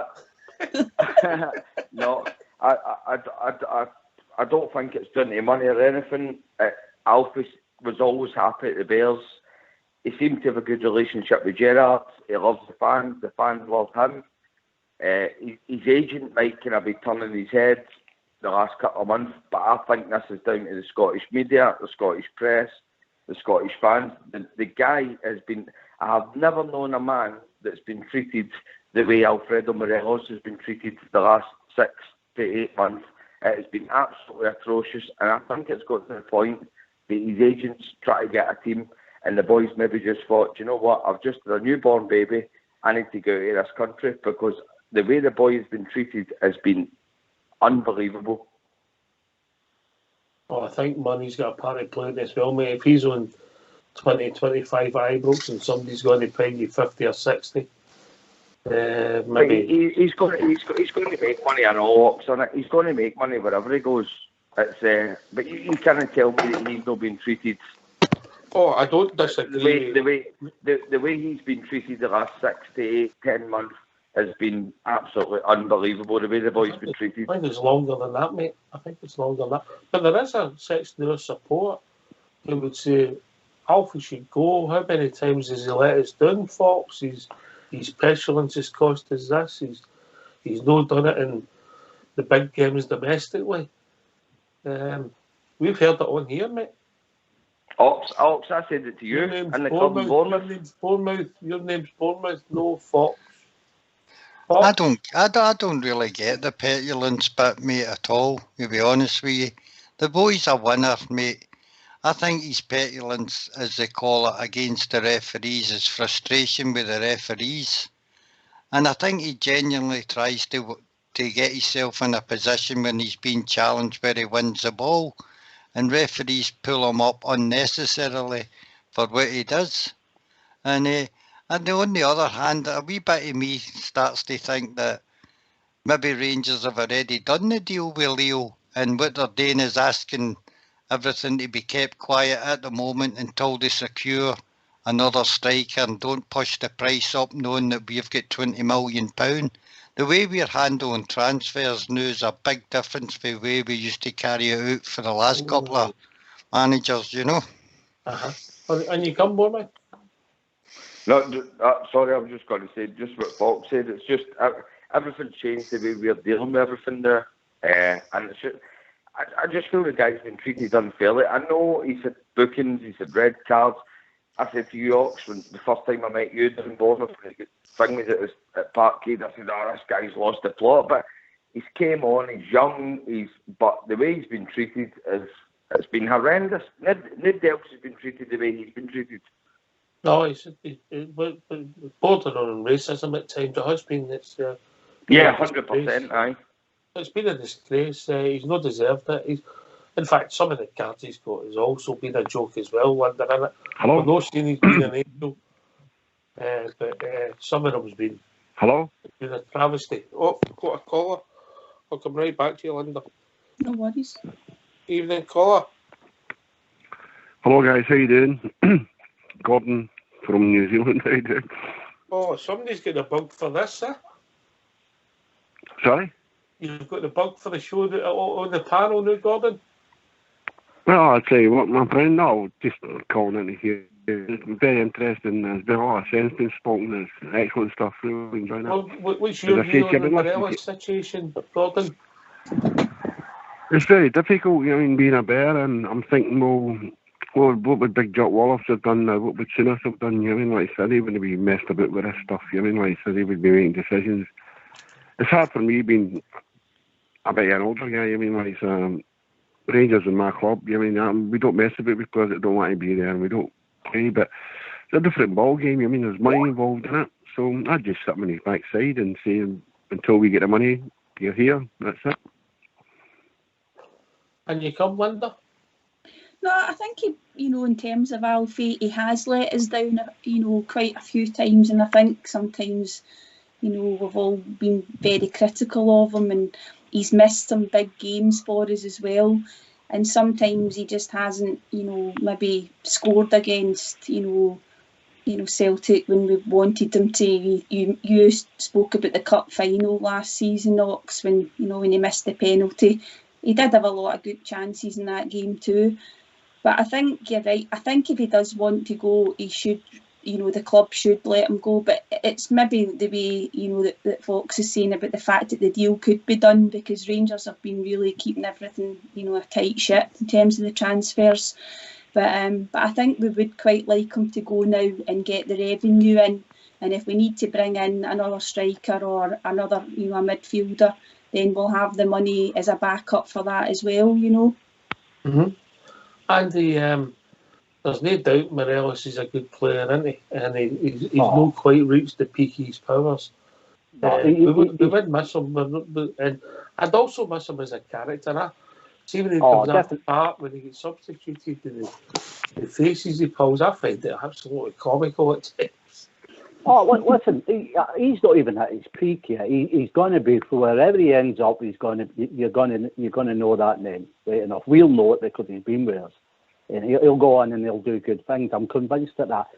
I've got nothing against Morelos, right? And I'm guilty. I'm, like you said there earlier on. I've had some real heavy blows on Morelos at times. I mean, I think he cost us the semi-final in the League Cup, getting sent up and all that. But that's the thing. I want an happy Morelos that's going to stay and get his 30 goals. But I want to see him. I'd like to see him stay the whole season and not just stop at Christmas, dry up the 30 goals. I'd like to see him go and get his other 10, 15 on top of it, and we'd win the league. But I don't think. I had the discussion with our Shug yesterday, saying that we're just talking about here now about his agent. I said that to Shuggy yesterday. He's pulling the strings a lot on him. But if he don't want to be there, why are we fanning about, to be honest with you? If is a big word, right? But if he doesn't want to be there, we shouldn't be doing that. We're Rangers. Nobody's bigger than Rangers Football Club. So let's get them out and let's get somebody in. I want him to stay. I really do. I said it when we first started out, when we come back after the close down, when we come back on air, I said I want him to stay. But for me, I don't think he wants to be there. Now, if that's the case, let's get him out. As Linda's just said there, get some money, get another guy in, and do what we're doing a little bit in reserve, and let's go forward. We can't afford any bad apples in that changing room at all, because at the end of the season, we all know what's on the line here. I'm distraught now at not winning nothing. Chris, if we don't stop them winning that league, or winning even a trophy, I'll even say that, I won the league, if we don't stop, I'll be suicidal at the end of the season, man. It's gone on too long now. We're too. I know where we've been and all that, but we're too big to be taking this all the time, getting smacked in the mouth, cheated out of everything and all that kind of stuff. Sometimes I say to Shuggy there, I says, I'm getting like them, and I'm nothing like them. I want to see Rangers win just give us something, just so we can't have a Morelos that don't want to play. We have to have everyone on that pack, everyone that sits on the subs bench, everybody in the club, like with the Souness and Jock Wallace, we all pull as one. That's what it's all about. It's a squad game these days, we sort of say these days. And you'll get your chances. You'll get your chances. If we think back, there's always players coming and going, players having transfers, forwards. Yes. Yeah, it's not a new thing. Gordon, it's not a new thing. Players want to move on, is it? Yeah, certainly not. I mean, don't get me wrong. I don't think we're beating Alfie up here. I mean, we all probably want him to stay and be happy and put that wee smile on his face. I mean, but I just don't get it. I mean, when you're a football player, like say, the club are paying you decent money and they're looking after you, I mean, and you've got to come to the table. You've got to bring something to the table yourself as a player. You know what I mean? And I think Linda said a lot of good things, and Alec did as well. You mean, like, so that we all feel for Alfie, we all want him to be there, but You don't mess Rangers about. Hello? You don't mess Rangers about, and that's it. All right, we've got another caller coming in. Evening, caller. Hi, it's Stephen here from Lockerbie. How we doing, Stephen? Not bad. I just want to throw this in at you. Would you sacrifice Morelos if that guaranteed you the 2 players to win us 55? Right, I'm going to go first if you don't mind. Is that all right, Stephen? That's fine. I'll only give you one word. Yes. Linda? Yes. Fox? I'd sacrifice you, Ox, never mind Alfredo. You're a cruel man, Foxy. A cruel man. At least I know where I stand, Bridge. Aye. Bournemouth? He's away setting a fire. Somebody just left there. Was that Bournemouth that left? Right, maybe Bournemouth. Andy? Oh, definitely. Gordon? Yeah, definitely. I think Fox is spot on there. You mean, like, the Rangers are more important than the individual. You mean, like, and any individual, to be quite honest, and yeah, definitely. Mate. I think it was a leading question. Aye. There's no real answer that a Rangers fan can give there other than the ones that are given. Because nobody's bigger than the club, and we want the club to succeed. And whatever it costs, it costs. Stephen, what's your own thoughts?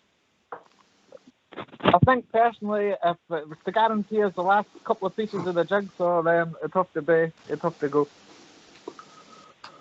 Aye, I just hope, Linda, that it's done properly and Alfie goes with everybody's best wishes. You know, I think he deserves a wee bit. I know he's not been with us for 10 years or something, but he has done well for us, hasn't he?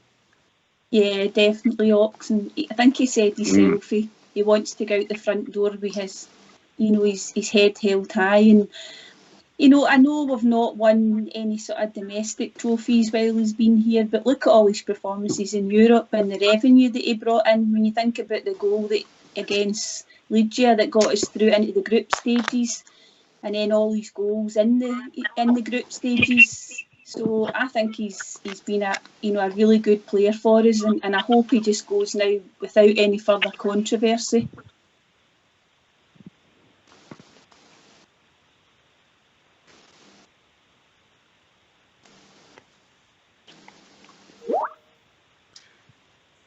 I think Oxy's forgot to come off the mute there. I hope so for all concerned. I got a message sent to me there, Fox. Sorry, I was just reading it. I hope you're right for all concerned, Linda. People might have thought I'd already sacrificed you. Actually, I think sacrifice is quite a really tough word on this. And I know how he would have sacrificed me, but he'd throw me under a bus. That's probably where it'd done, and it would have been that's where it'd have done. It would have been the old 22 up to Castle Milk. No, it would have been a number 9. That seems to be no, I wouldn't put you on the. Oh, maybe it would. Number 9. The number 9 for sure. But I don't think actually that I think sacrifice is a really tough word. But I'm not too surprised. It comes with someone who is says Stephen from Lockerbie. Tough people doing Lockerbie. Tough people. Fox, there's a lot of people asking if you've got pictures of your model at Glasgow Airport. No.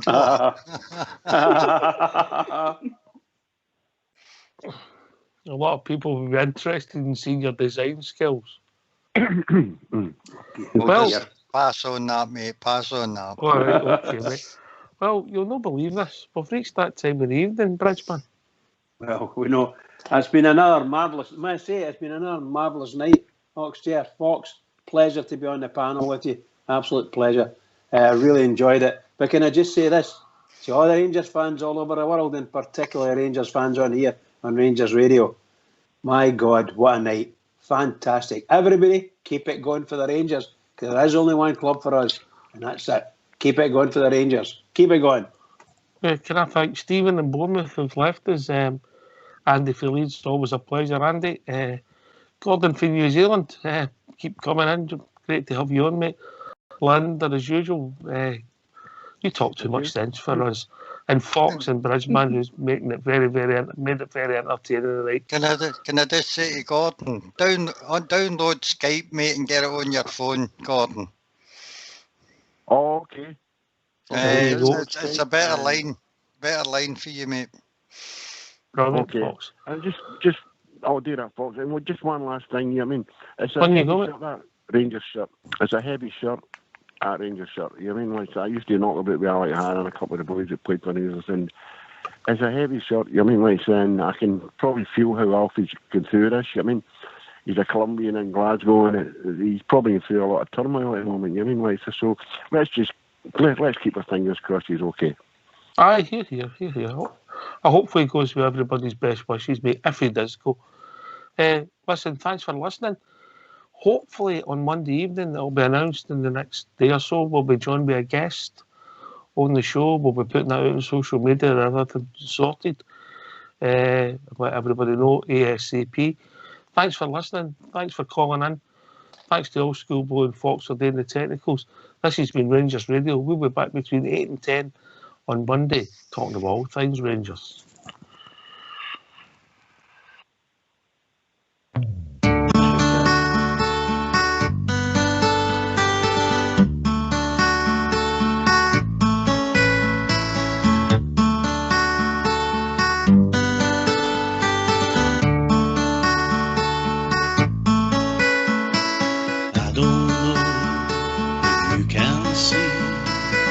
Just what the Rangers really mean to me.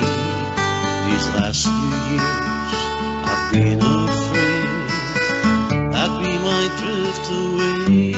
So let me tell old stories with singing songs. Made me think about where we come from. That's the reason why I feel so very proud today. Let me tell you that I love you. I think about you all the time.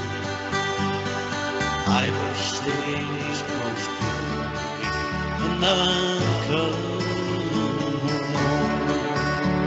To think of life without the Rangers, you know that it would make me more sad.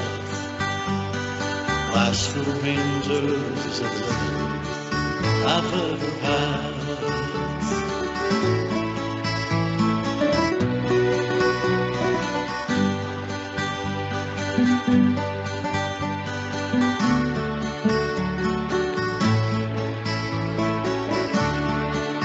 We won 9 in a row, and I'm still dreaming of Brian Lampard, Trevor Stephen, Marvin Andrews, Seth, keep believing, Davy Cooper on the wing.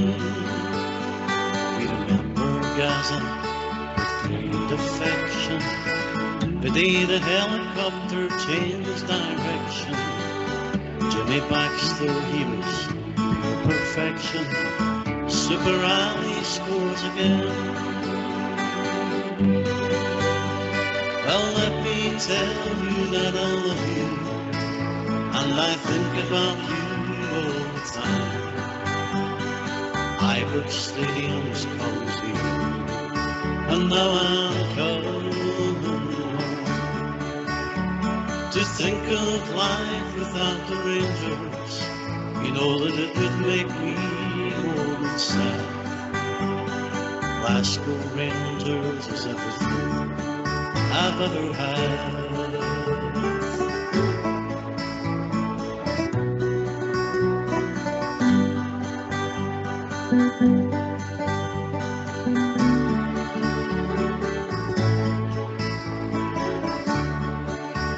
To think of life without the Rangers, you know that it would make me more sad. Glasgow Rangers is everything I've ever